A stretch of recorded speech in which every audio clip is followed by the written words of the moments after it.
भारत में corona virus के बढ़ते मामलों के बीच दवा कंपनी जाइडस कैडिला ने कोविड-19 के इलाज के लिए अपनी वैक्सीन ज़ाइकोव-डी के दूसरे चरण का क्लिनिकल ट्रायल 6 अगस्त से शुरू करेगी। इसके फर्स्ट फेज का क्लिनिकल ट्रायल पूरा हो चुका है।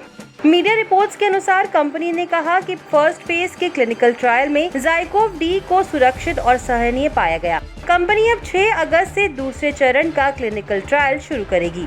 जाइडस कैडिला के चेयरमैन पंकज आर पटेल ने कहा कि पहले चरण में दी गई दवा में ज़ाइकोव-डी को सुरक्षित पाना महत्वपूर्ण पड़ाव है, जिसे हासिल किया गया। उन्होंने कहा कि फर्स्ट फेज में जिन लोगों पर क्लिनिकल ट्रायल किया गया, उनको दवा देने के 24 घंटे तक चिकित्सा यूनिट में पूरी तरह देखभाल की गई। उसके बाद 7 दिन तक उनकी निगरानी की गई, जिसमें टीके को पूरी तरह सुरक्षित पाया गया। उन्होंने कहा कि अब हम दूसरे फेज का क्लिनिकल ट्रायल शुरू करने जा रहे हैं और बड़ी जनसंख्या में इस दवा से होने वाले बचाव और रोग प्रतिरोधक क्षमता पैदा करने की इसकी ताकत का मूल्यांकन किया जाएगा।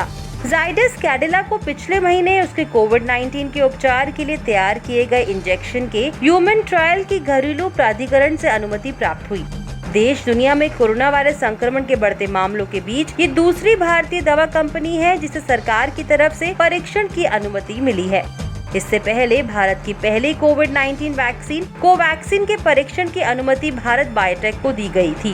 भारत बायोटेक ने ICMR और नेशनल इंस्टीट्यूट ऑफ वायरोलॉजी के साथ मिलकर कोरोना वायरस के इलाज में संभावित रूप से काम आने वाले इस टीके को तैयार किया है।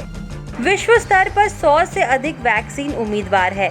कोवैक्सीन को हैदराबाद स्थित भारत बायोटेक इंटरनेशनल लिमिटेड और NIV पुणे के साथ मिलकर बनाया है और देश के 12 संस्थानों में इसका ह्यूमन ट्रायल होना है। अगर इसके रिजल्ट की बात करें तो दिल्ली में एक 30 साल के व्यक्ति को ये इंजेक्शन दिया गया था और उसमें किसी तरह के दुष्परिणाम नजर नहीं दिखे। इसी तरह रोहतक में भी इस वैक्सीन के अच्छे परिणाम दिखाई दिए। इसके अलावा पटना के मेडिकल इंस्टीट्यूट में भी मरीजों को टीका लगना शुरू हो गया है।